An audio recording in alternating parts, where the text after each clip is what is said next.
Basta magsigi gani og ulan, mao gyud ang mga panahon nga lami kayo isigi kaon. Unya usa sa mga pagkaon nga gusto na kong tilawan kay kinig yung mga pagkaon sa Korean. Bisan kining Korean street food. Di gyud na mawaan ako ang pagkahilig sa Korean foods kay K-pop fan ba ako, idol ba na ako si Ongbak.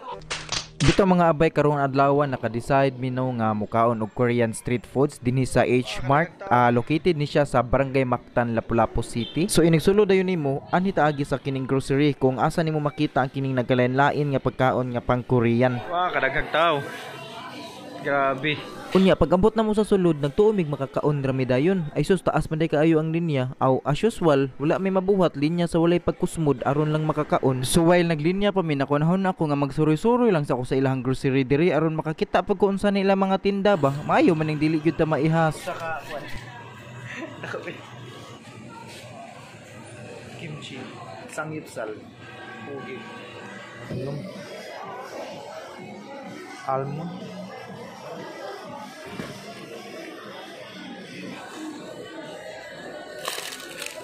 pepper,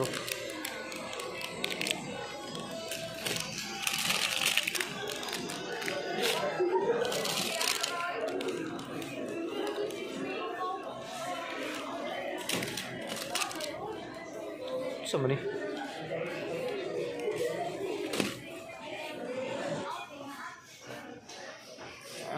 Isi, spicy. Kalami ano. Orion of choco pie.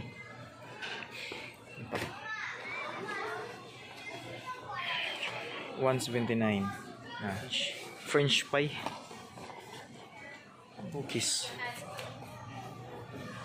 Ala, lami lagi niyo. Ano sama ni? Anytime. Fried chicken, parang crispy fry. Yogurt. Taon sa ni? 8. Niog. Try. Kimchi. Wow, 645 kamahal. So,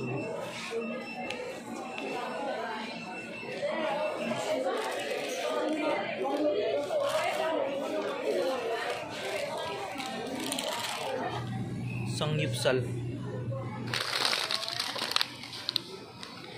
mini pork, sama nih, fish cake, wow, fish cake, wala le price, fish cake, ano nih, fish cake bar.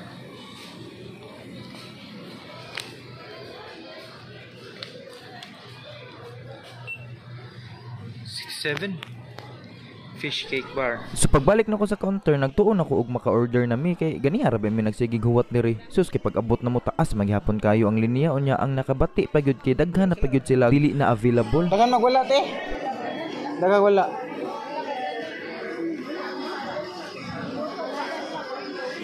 Wis wala na itok buko. Ha?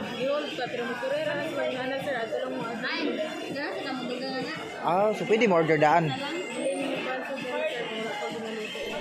Mao din ako nakita nga rason nga nung dugay mahuman og order ang customer no kay inig abot man gud nimo sa counter dili nimo makita ang naong sa pagkaon nga gusto nimong order. Kay hatagan ra man kaan ni ilahang menu pero wala sad siya picture lagi mausad. Miss unsa mo oras kutob na rin? 10 na rin. Buntag pa mo mag buntag open na mo nga rin. Unsa oras?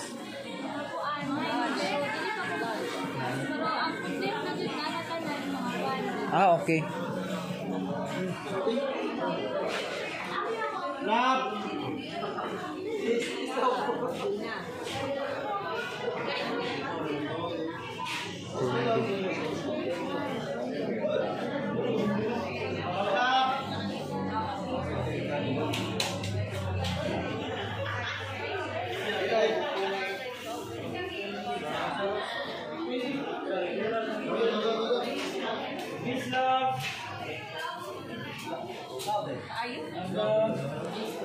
Love.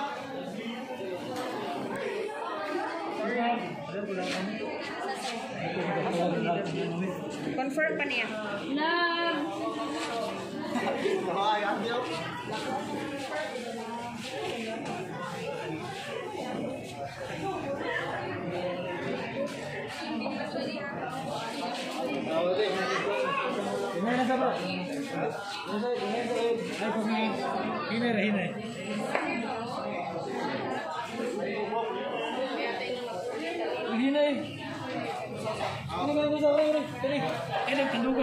So gidaghan naman ang pagkaon nga dili na available unya puno pa gyud ang kananan sa sulod. Mao to naka-decide may nga mag-take out na lang aning kimbab ug tteokbokki nya ari na lang namo kaunon sa gawas o di ba? Bastag mga Korean foods gani kimbab ug tteokbokki gyud na mo ganahan dili lang ko kamao sa saktong pronunciation na kay na may uban kimbab na pay uban tteokbokki basta kay pareho ra na sila nga lami. Ug daghan kay salamat sa inyong pagtan-aw mga abay hinaut ko nga nagkaon na mo diha. Bye bye. Abay.